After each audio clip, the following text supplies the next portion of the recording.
So hi guys, kami nga po pala ang parokya ni Daniel Group. So today tatakal namin yung chapter 6 ng Math in Modern World. So ito yung tungkol sa relation, sa function, and linear programming and so on. So before we start, ano nga ba ang linear programming? So sabi dito, ang linear programming daw is the process of taking various linear inequalities to some situations and finding the best value obtainable under those conditions. So, ang keyword dito is yung best value. Obtainable daw to under those conditions.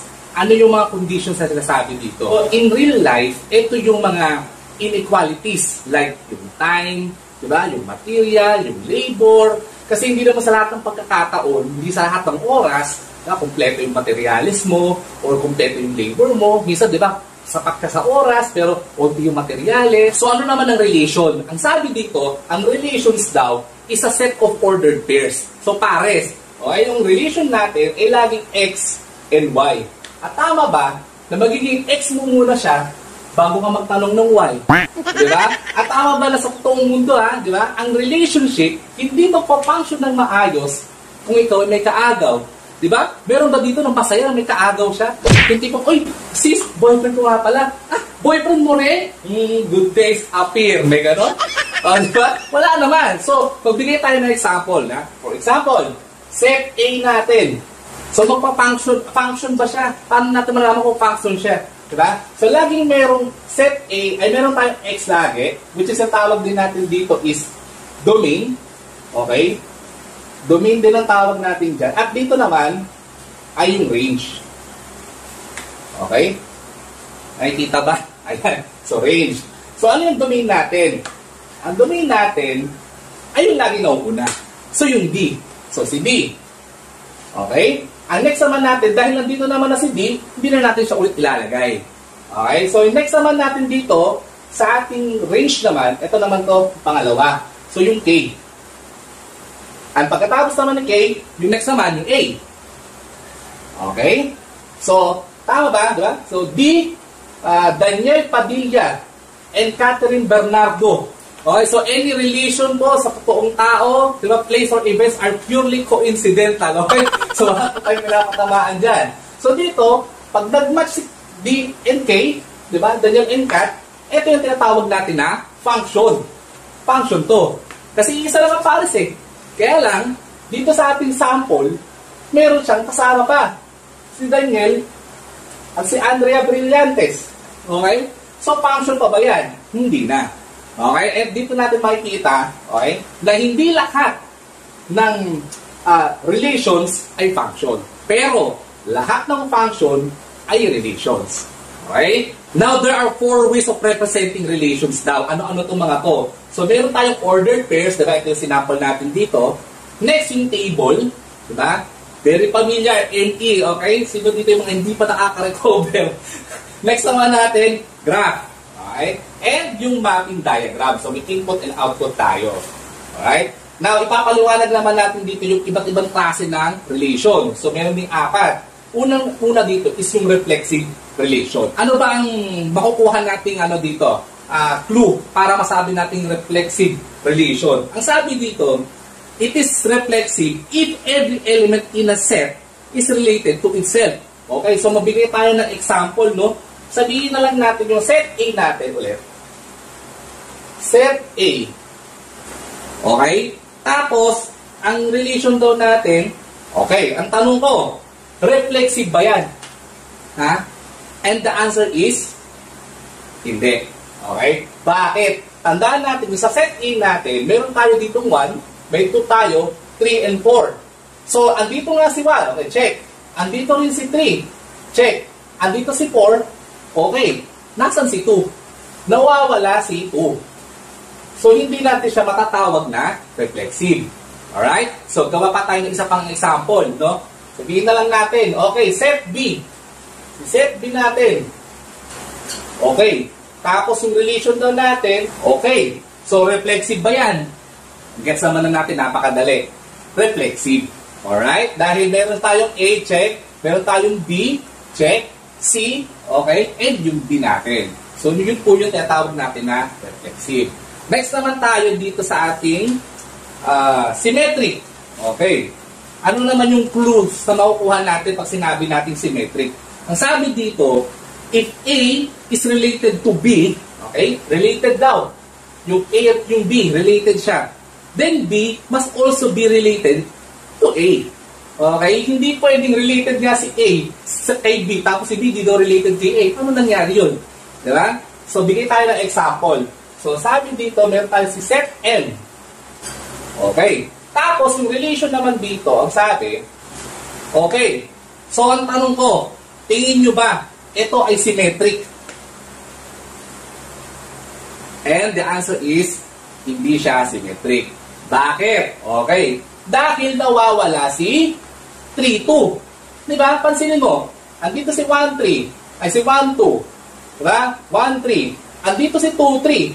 Bakit wala si 3-2? Andito si 1, andito si 2-1. Diba? And so on. So, dapat, laging may match to. May kasama to dapat dito na 3-2. Okay? Para masabi natin na siya ay symmetric. Okay? So, bigay pa tayo ng isa pang example kasi baka medyo magulo. Pero mapapansin naman natin dito, di ba? Ayun o, 3-2, 2-3, 3-4, 4-3. Tapos diba, 1-2 and 2-1. Okay? So, dapat meron siyang laging balance siya. No? Kung nagbigay tayo ng isang, yung A natin, dapat balance siya kay B. Okay? So, another example. Sige, example tayo isa pa. Set S. Okay. Tapos, yung relation natin. Sige. Tingin ba natin? Symmetric or hindi symmetric? Ha? Sa tingin nyo? Symmetric ba? Balance? Okay, balance. 2-2. Okay, balance. 3-2. Okay? Uy, 2-3.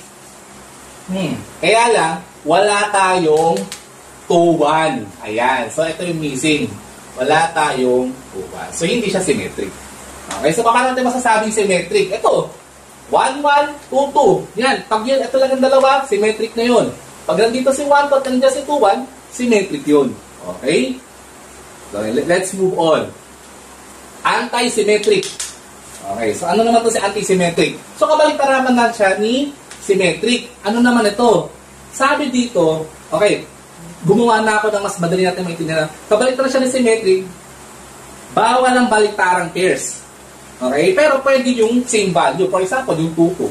Yan, okay lang yan. Okay? Pero pag sinabi natin may 3-2 na tayo, hindi dapat tayo magkaroon ng 2-3. Okay? So, katulad ng, for example, nagbigay tayo dito. Bigay tayo sample ha. Ito. R is equals to symmetric o hindi symmetric. Okay. So, bawal daw ang baliktaran. Pero syempre, pag same siya, okay lang yan. So, anti-symmetric pa rin to. So, possible siya sa symmetric, possible din siya sa anti-symmetric. Okay? Now, ano pa ang pwede natin gawin? Pwede rin R. Anti-symmetric ba to? And the answer is yes, anti-symmetric siya. Kasi wala siyang aparis. Okay? Wala siya yung kabaliktaran ng 2-1. So, doon natin masasabi na siya ay anti-symmetric. Next, let's move on. Okay. Transitive relation. Actually, ito yung pinaka medyo nahirapan akong intindihin. So, please bear with me ha. Sana tama yung explanation na gagawin ko. Okay. Ang sabi dito, okay, ito yung pinaka-catch ko dito. Yung transitive relation, okay, maghahawa-hawa lang naman siya. Okay? Aside sa syempre, doon sa 2-2, yan, yung mga ganyan, yung mga baliktaran, 2-2, 1-1, 3-3, diba? Maghahawa-hawa siya, tapos, base rin ito sa positioning. So, may positioning pang tinatawag. Okay, so bigyan tayo ng example. Okay, sabihin natin yung set E. Set E. Tapos yung relation natin, ang sinabi naman niya dito, okay. So, kung titingnan natin, tingin ba natin, transitive relations ba to? Okay, hawa-hawa. Hawa-hawa siya. Okay? Tingin natin. And the answer is, ano? Yes, transitive siya. Okay? Ngayon, ang question, bakit? Wala naman 3-3. Pero meron kang 3 dito at saka 3 dito. Ayan, no? Diba? And ako, ang base observation ko, kasi, base rin to sa positioning. Okay? Hindi naman nauna yung 3. Hindi naman siya nasa, yung unang 3, okay, hindi naman siya nasa domain. Siya ay nasa range. Okay? At yung sumunod naman, siya yung nasa domain. So, hindi natin kailangan ng 3-3 para masabi natin na transitive siya. Pero nagkanda hawa-hawa na yan. So, 1-1. Okay. So, may 2-1 tayo. Okay. 2-2. Diba? 2-1. Yan, nagkanda. Ang 2-1 daw. Diba? So, nahawa siya ng 2-1. May 2-2 tayo. Okay lang. Meron tayong 2-3. Meron tayong 3-2. Ba't wala tayong 3-3? Yun nga. Positioning. Okay? So, hindi mahalaga. Napakahalaga ng positioning dito para masabi natin na transitive siya. Okay? Next, isa pa. Magbigay pa tayo. Actually, sige, anuhin natin hanggang sa maintindihan natin mabuti. Isa pa. Okay. Ang sabi naman dito, based din dito sa set E natin, ha? Okay? Based pa rin dito sa set E natin. Ang sabi naman dito, yung relations daw, okay. Ano sa tingin nyo dito? Ano ba to? Transitive o hindi transitive? Ha? Nagkakanda hawa-hawa ba siya? Ano? Yes, transitive siya. Okay? Ngayon, ang tanong, bakit wala tayong 3-4, meron ditong, wala tayong 3-4, o kaya wala tayong 4-3, pero nandito yung 3 at saka yung 4. Okay? Ngayon, uulitin natin, kasi base siya ulit sa positioning. Diba? Ang unang-una natin na number dito na wala sa nauna is nasa range agad. Hindi siya nasa domain. So, hindi siya mahalaga. Okay? Pero andito yung nauna natin dito yung sa domain natin, may 2 dito. So, nahawa siya, pero hindi natin kailangan bumuo ng isa pang ng 3-4 kaya ng 4-3. Okay? Kasi nasa siya eh. Nasa range siya eh. Okay? Isa pa. Anuhin natin? Ano pa tayo? R. Okay. Transitive ba siya? Nagkanda hawa-hawa ba siya? Ha? Ano kaya sa tingin natin? Answer is transitive ba? Transitive? The answer is no, it's not transitive. Okay? So bakit? 'Di ba? Kasi 2-1. Okay? Tapos nagkataon dito na meron tayong 1/4. 1 and 1. Okay? Diba? Ayan naunang number sa ating pairs. Yung domain natin may 2. Tapos meron tayong 4. May 1, 1. Diba? So dapat magkakaroon din tayo ng 2 and 4. So missing tayo ng 2 and 4. Kasi nahawa dapat nahawa siya 2-1. Diba? 2-2. So 2-2. Ito nag-ano na siya na mayroong 2. Okay. 2-3. Okay? Ngayon, tapos meron tayong 1-4. Oh. So, hindi naman mahalaga yung 3-4 kasi nasa dulo siya parehas. Pero, dahil meron tayong naunang isang dito, number na 2, na nasa domain natin, yung 2, at meron din tayong isa pang domain dito, diba? Kasi kapares nila 1 1 sa domain, saka sa range at sa domain. So, dapat itong dalawang to magpapares, yung 2 at saka yung 4. Okay? Sige. Isa pa. So, ano tayo dito, no? Last, to. Alright. So, ano sa tingin nyo? Transitive ba siya? Nagkanda hawa-hawa ba siya? O hindi? Ha? Ano sa tingin natin? And the answer is not transitive. Okay? So, bakit? Ito, pabayaan na natin to, may sariling buhay yan eh. Pero ito, di ba, nauna si 2. Okay, si domain. Nauna yung domain mo. Tapos meron pang isa pang 2 ulit dito. So, hahanapin natin yan. Dapat meron tayong 2-2 para masabi natin na siya ay transitive. Yung naganda hawa-hawa siya. Okay? So, yun. Nagets ba natin yung reflexive relation, symmetric, antisymmetric, and yung transitive relation? So, kung meron tayong mga questions na pwede natin itong sabihin after the video. Okay, so, sana nag-gets. And, ayun, move na tayo. Function naman. Function, okay, is a relations where each input has only one output. So, ulitin natin, di ba? Ano bang magiging observation natin dito? na si D, naka-pair na siya kay K, at si D, naka-pair siya kay A. Di ba? Ang kapal naman ng mukha ni Daniel.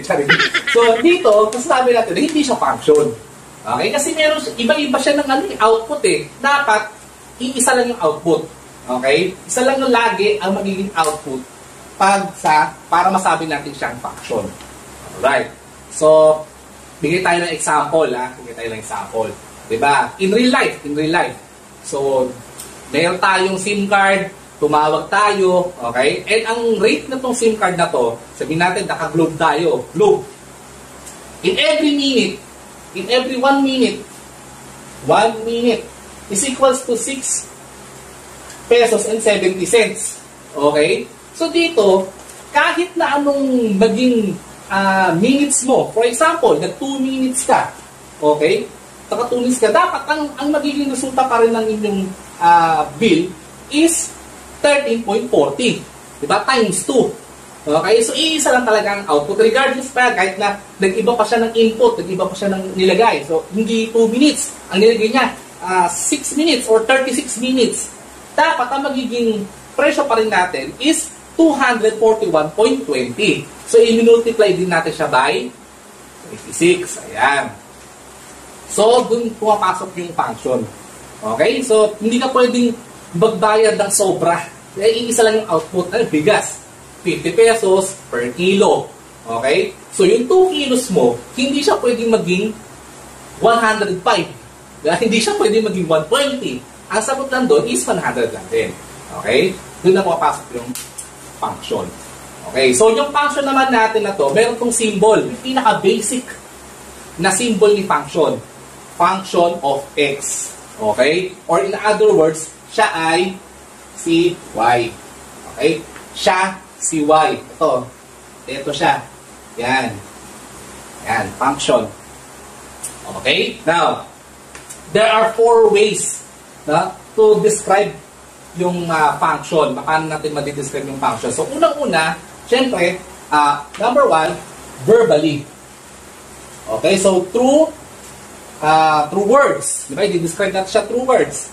Tapos, next naman is algebraically. Okay? So, ano naman to? Ito na yung formula. Ayan, ito. Formula. So, number 3 naman, visually. So, ano naman tong visually nito? Dito na pumapasok yung graphing. Okay? Ito, graphing. Radar, etc. Kung ano man yan. Okay?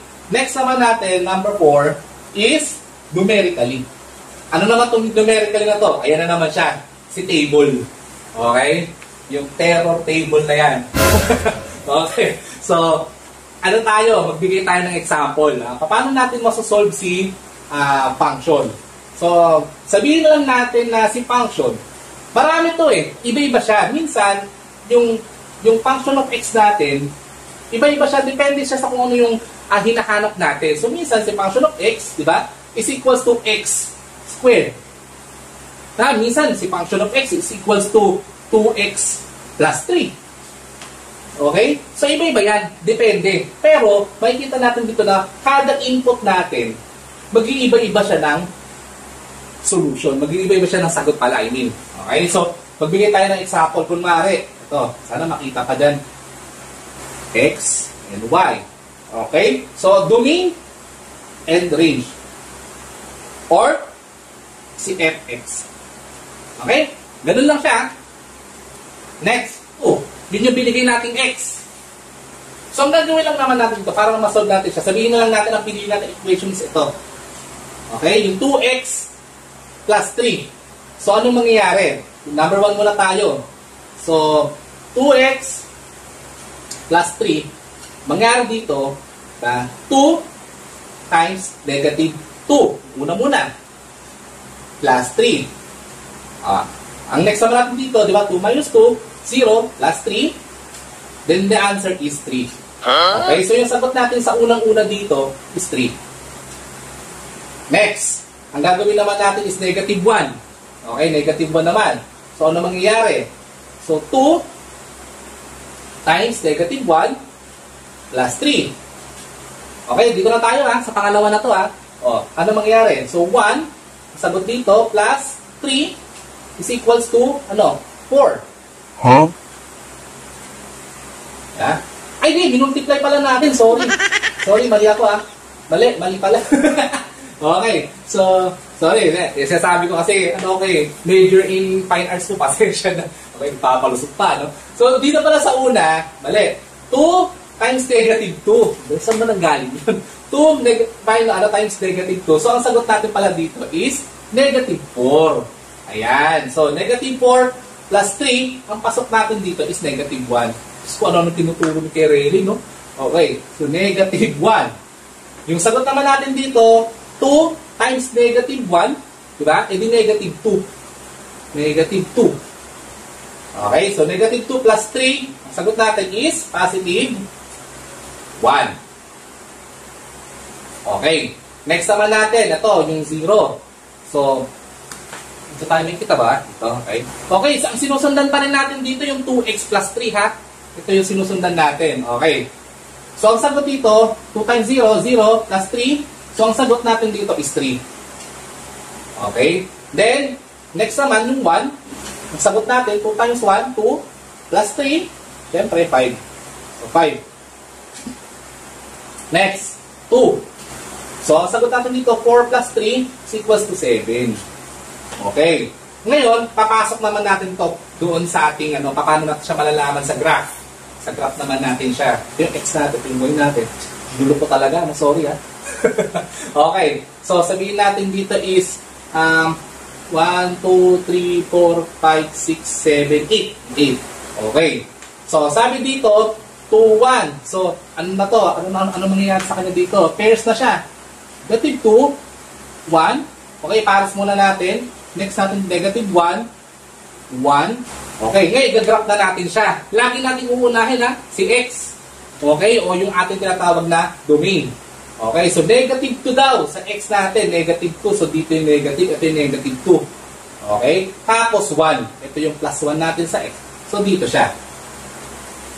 Okay, next naman natin, negative 1 and 1. Okay, so negative 1, ito yung negative 1 natin, tapos 1. Ay mali, negative 2. Ano ba ito? Pinagkagagawa ko. Negative 2. Mali pala, hindi pala dito. Dito. Negative 2. Negative 2 siya. Tapos, nasa 1. Ano ba ito? A few moments later. Ay mali pala kasi. Negative 1. Sorry na po sa mga nanonood. So, negative 2. Negative 2 and negative 1. Ayun, kaya pala sabi ko, ba't parang tumaas? Dito siya. So, ito yung negative natin. Ito yung negative 1 natin. Okay? Next naman, tama na ba to? Okay. Negative 1 and 1. So, negative 1 natin ito. Ito siya. Tapos 1. Ito na yun. Yun. Nadali din sa wakas. Okay. Next naman natin is 0 and 3. So, 0 natin syempre yung gitna. Tapos plus 3. 1, 2, 3. Ito na siya.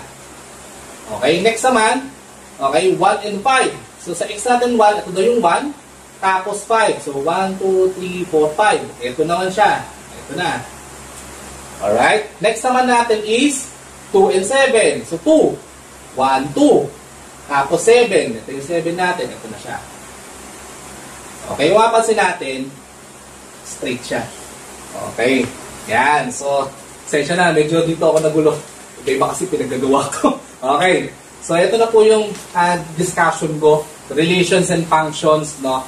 And ang next naman na mag-re-report is si Catherine of Flash.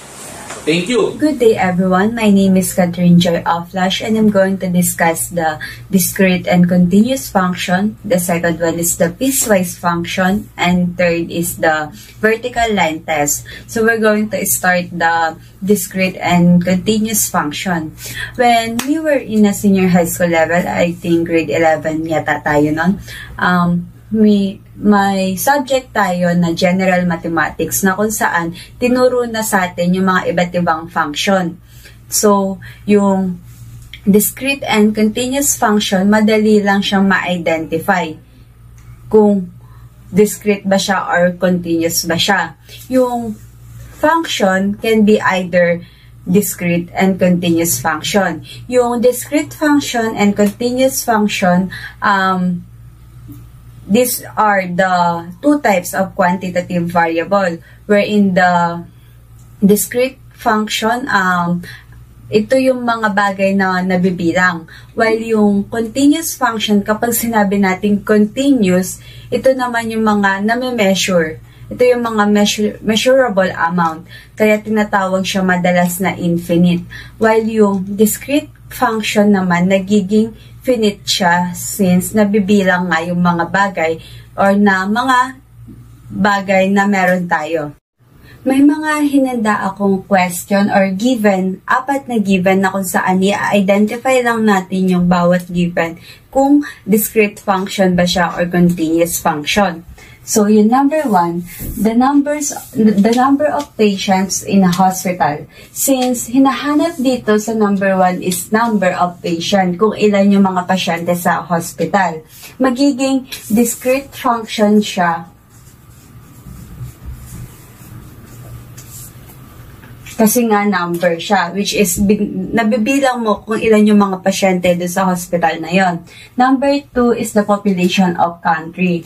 Magiging discrete din siya since nabibilang kung ilan yung population na meron tayo. So, number 3 naman is the number of children in the family. Discrete din siya kasi number ulit yung hinahanap. Nabibilang natin kung ilan yung mga bata or yung mga bata sa isang pamilya. Discrete, okay? Last is the amount of rain in a week. Magiging continuous function naman siya since amount yung sa unang given, unang sentence, sinabi na agad dito yung amount, which is minimeasure siya, pero hindi siya nabibilang. Hindi naman pwedeng itong rain na to or yung mga raindrop, mabibilang mo siya. Like that. So, magiging continuous function siya. Yan. Ganun lang po siya kadali. Basta lagi lang natin tatandaan na yung discrete function is countable siya. While yung mga continuous function naman, ito yung mga measurable amount. Hindi tayo mahihirapan kung alam natin yung pinagkaiba ng discrete sa continuous function. Now we know the difference between the discrete and continuous function. We will apply the lesson that we've learned earlier in a form of graph. So yung discrete function consists siya in a form of disconnecting point, while yung continuous function naman siya, we can say that the graph is continuous function if we will draw some point without lifting our pens. Example, this one.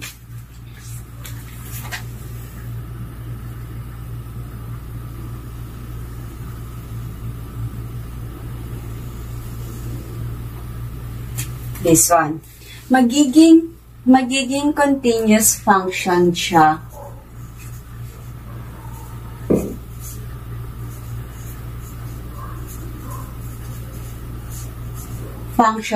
Since nung ginawa natin tong point na to, never natin siyang dinisconnect. Hindi natin pinutol yung linya na meron tayo.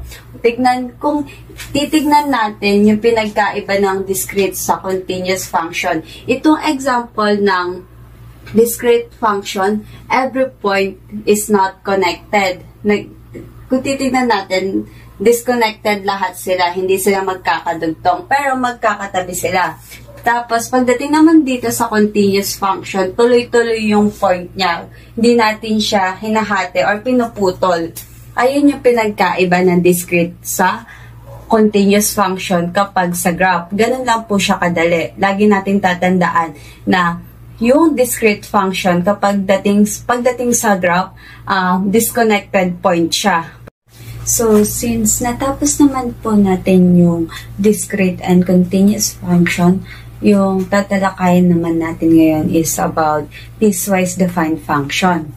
So, yung piecewise defined function is a function that is defined by 2 or more equations where each equation applies to a certain interval over a specified domain. Like, for example po, this one. May formula tayo dito. Example lang po ito f of x equals negative 2x minus 1. if x is less than 3. Then, yung pangalawa naman is f of x equals x plus 2 if x is greater than or equal to 3. So, magbibigay ako ng example para mas madali natin maintindihan.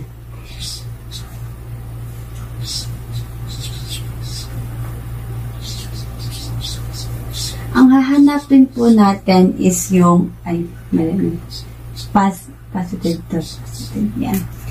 F of 3 and f of negative 2.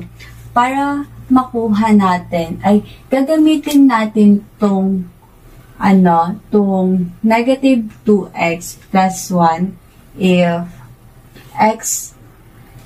x is less than 3 or negative 3. Kapag positive naman yung given or yung problem, gagamitin natin to, which is yung x plus 2 if x is greater than equal to 3. So, dito sa given natin, hinahanap dito yung f of 3 and f of negative 2. Para makuha natin yung f of positive 3, since positive siya, gagamitin natin equation this one. Since greater than equal 3 siya. 3 to 3. Yes, kakopy lang natin itong equation. Yan.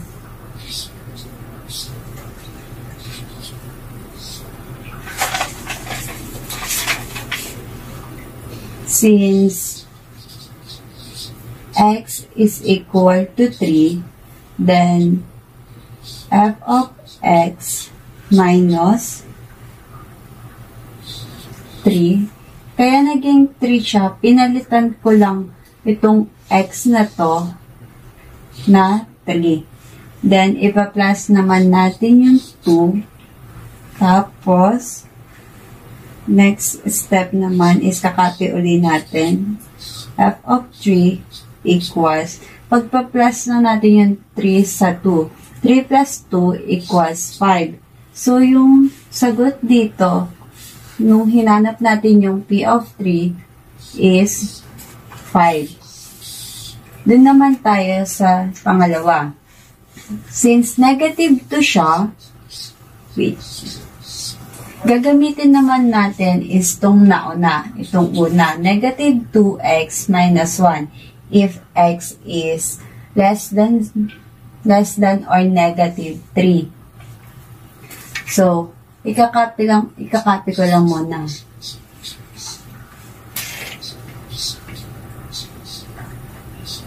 Less than 3.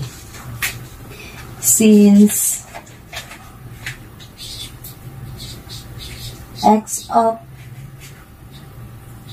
x equals negative 2, f of x equals negative 2, then itong x na katabi ng negative 2, papalitan natin siya ng negative 2, since ayun nga yung hinahanap natin. Minus 1. Kapag minultiply mo tong negative 2 sa negative 4, ang lalabas dyan is positive 4. Then, makakapilan natin tong 1, negative 1. 4 minus 1 equals 5. I mean 3. Positive, no, 3. So, ganun lang kadali para makuha natin yung mga tamang sagot. Sana po maintindihan niyo. Ganun lang po kadali yun. So, doon naman tayo sa vertical line test. Yung vertical line test, ito po yung pinakamadali na kung saan ginagamit natin yung vertical line test para ma-identify if yung graph ba ay function or not function. For example po, this one. Nagawa ako ng graph.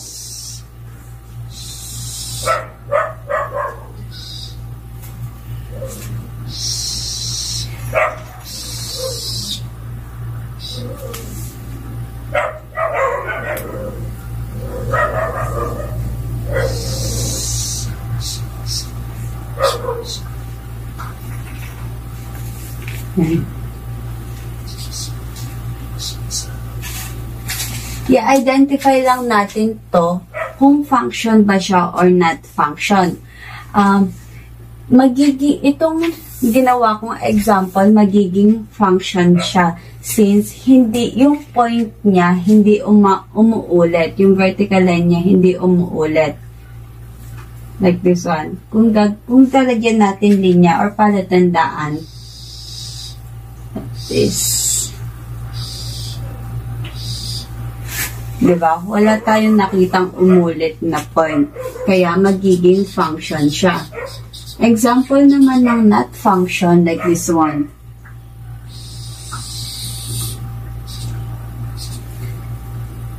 Magiging not function siya since kung gagawin natin, ginawa natin dito na palatandaan or yung ipo-point natin,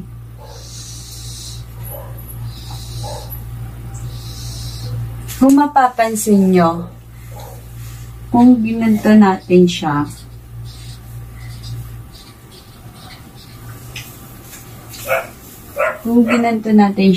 makita natin na paulit-ulit yung point, mahigit dalawa yung naulit. Kaya magiging not function siya. Ganun lang ang vertical line test. Sana po maintindihan nyo at dito na po nagtatapos ang aking discussion. Our next topic is all about operations on functions. Now, let's learn kung ano muna ang mga operations na gagamitin natin para sa lesson na to. First, let f and g be functions.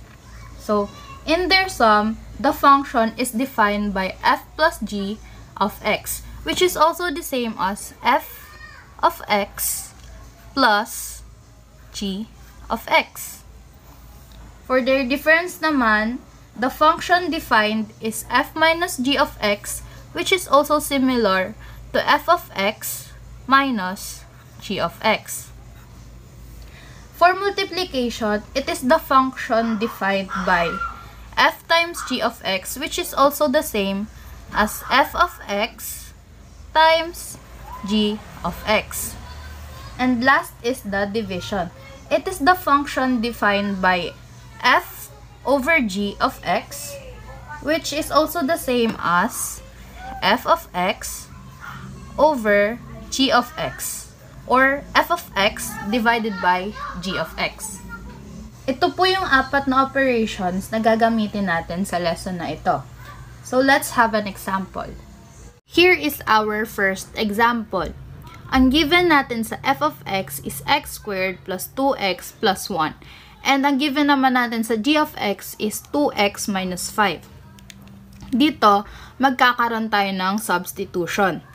Dahil nga sa solution natin na f of x plus g of x, ipag-a-add natin yung given na nakalagay sa f of x and then yung given na nakalagay sa g of x. So, first, sa f of x, ilalagay natin is x squared plus 2x plus 1. And yung operation na gagamitin is plus dahil addition nga ang gagawin natin. Ipag-a-add naman natin siya sa g of x, which is 2x minus 5.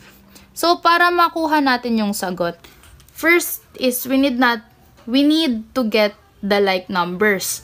Pero, uunahin muna natin yung may exponent. Makikita naman natin sa given na yung may exponent lang is yung x squared. So, isusulat lang natin siya. Bring down. And then, kunin naman natin yung next na like terms. Makikita naman natin dito na ang sunod is 2x. We need to add the both of them. So, 2x plus 2x, we have 4x. Ang natira naman natin is yung mga real numbers, which is positive 1 and negative 5. So, we need to add positive 1 plus negative 5 equals negative 4. So, ito na yung magiging final answer natin. Gets? Now, let's move on to subtraction. So, with the same given sa addition, let's try to solve this naman. First is the substitution. So, sa f of x, we have x squared plus 2x plus 1 minus, dahil nga subtraction, 2x minus 5.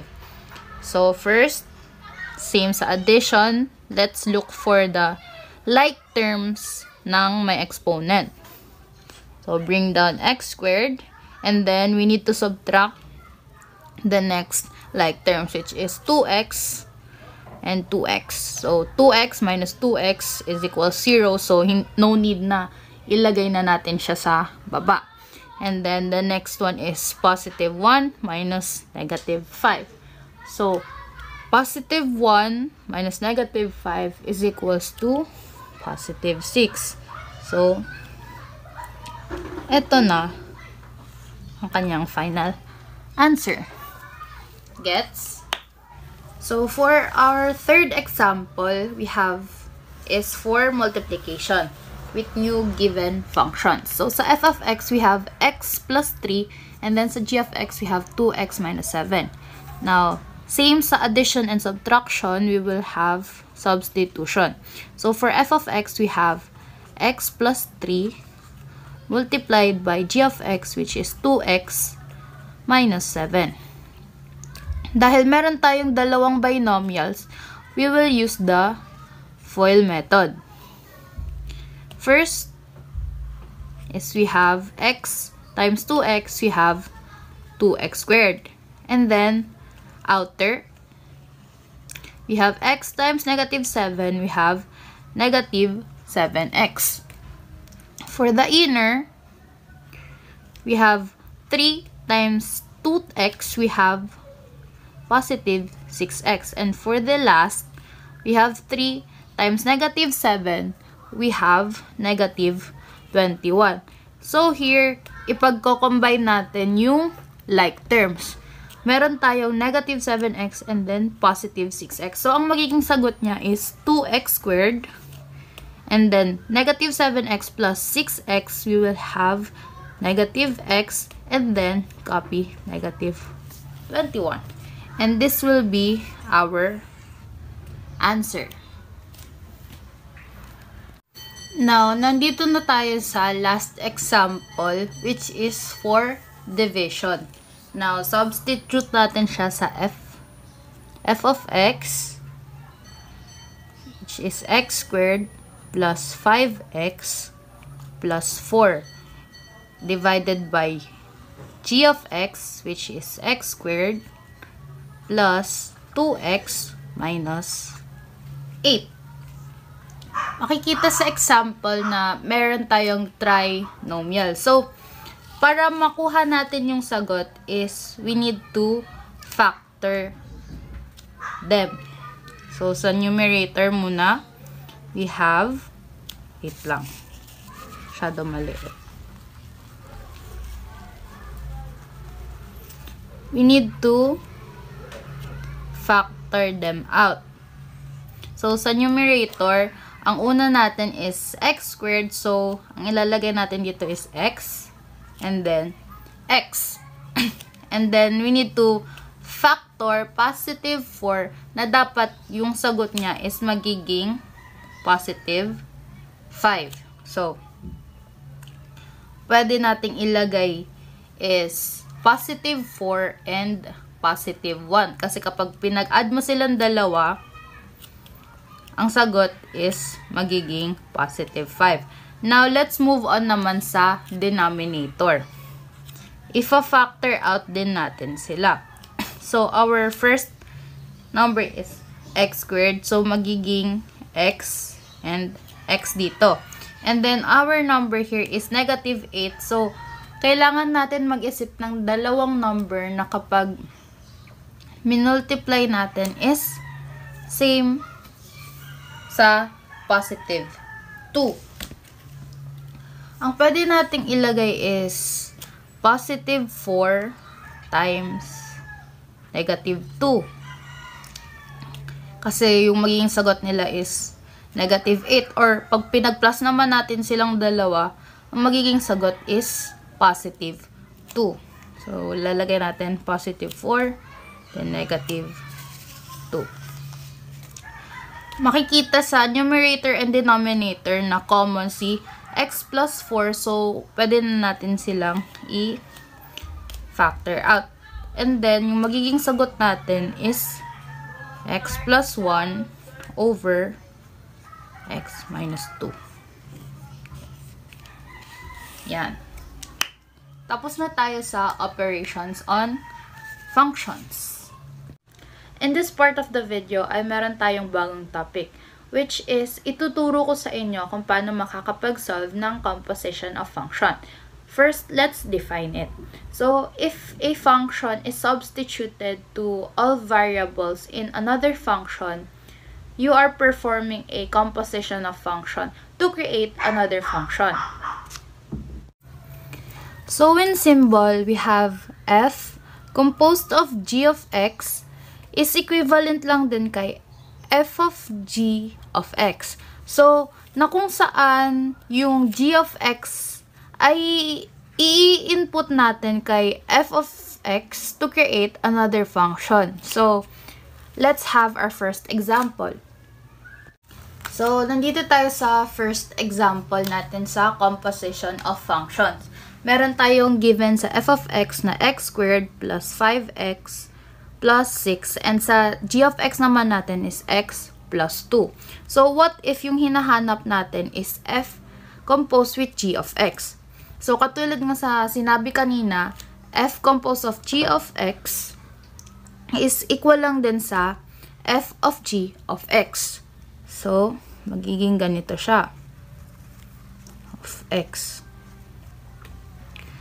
Ang mangyayari dito is itong g of x is magiging x plus 2 nga, diba? Tapos, i-input natin to sa f of x. So, gawin muna natin yung g of x. Bale, f is equals to x plus 2. Ganito. Tapos, itong x plus 2 is input natin sa f. So, magiging ganito yung itsura niya. So, sa f of x is meron tayong x plus 2, x squared plus 5x plus 6. So, yung mga, itong mga x na to na nasa f of x is papalitan natin or i-change in natin into x plus 2. Ang mangyayari is x, papalitan natin ng x plus 2 and then yung exponent, and then plus 5. Tapos yung x, papalitan din natin ng x plus 2, then plus 6. So, na-input na natin yung g of x natin sa f of x. Now, let's try to solve it naman. So, x squared. Multiply lang natin sila, magiging x squared siya. So, next is, i-multiply na naman natin yung x sa 2, magiging 2x. Times 2, magiging 4x siya. And then, last naman is 2 raised to 2 is magiging 4.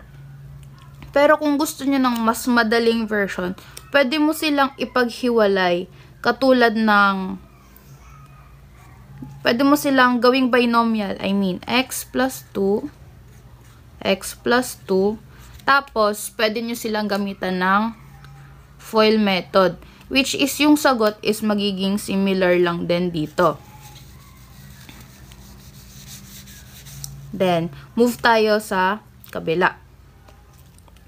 Ngayon is, i-distribute naman natin yung 5. So, 5, distribute natin. 5 times x is 5x. And then, sunod, 5 times 2 is equals to 10. And then, copy 6. Now, sasama naman natin yung mga like terms. Dito, bring down.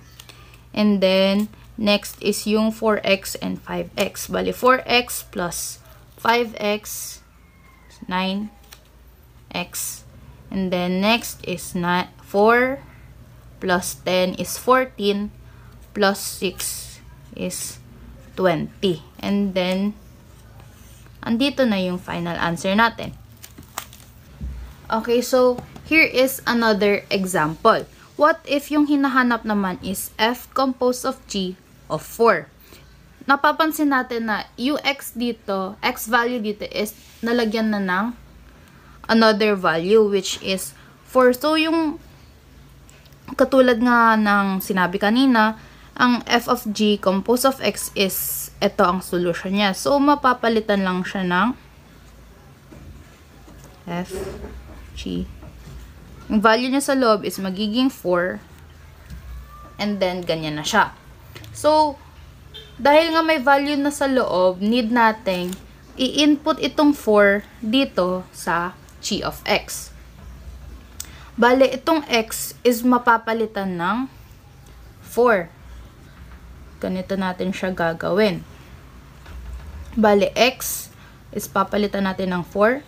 Magiging 4 plus 2. And then, yung magiging g of 4 natin is 4 plus 2 is 6. So, ang new solution natin para dito is magiging, hindi pala yan, ito. Is f, tapos g of x natin which is 6. Now, katulad ng step na ginawa kanina, itong g of x natin is i-input naman natin dito sa f of x. So, lahat ng mga x's dito is papalitan natin ng 6. Bale, x. And then yung exponent plus 5. And then another x. And then plus 6. Now, i-combine naman natin sila lahat. So, x squared is equals to 36 plus 5 times 6 equals to 30. And then, plus 6. Add natin sila lahat. 36 plus 30 is equals to 66. Plus 6 is 72. So, ito yung magiging final answer natin. So, ito. Last example naman tayo. What if yung hinahanap niya is g composed of f of x? Baliktad naman tayo. So, katulad nga ng solution kanina, which is ito, ang magiging solution naman nito is kabaliktaran. G of f of x. Wherein yung x natin dito is ito. Ito ang i-input natin dito sa loob. Magiging ganito siya. G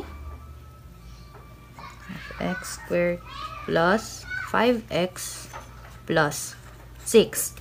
Now, paano natin i-input tong f of x natin sa g of x natin? So, bale, itong f of x natin is papalit natin dito sa x ng g of x.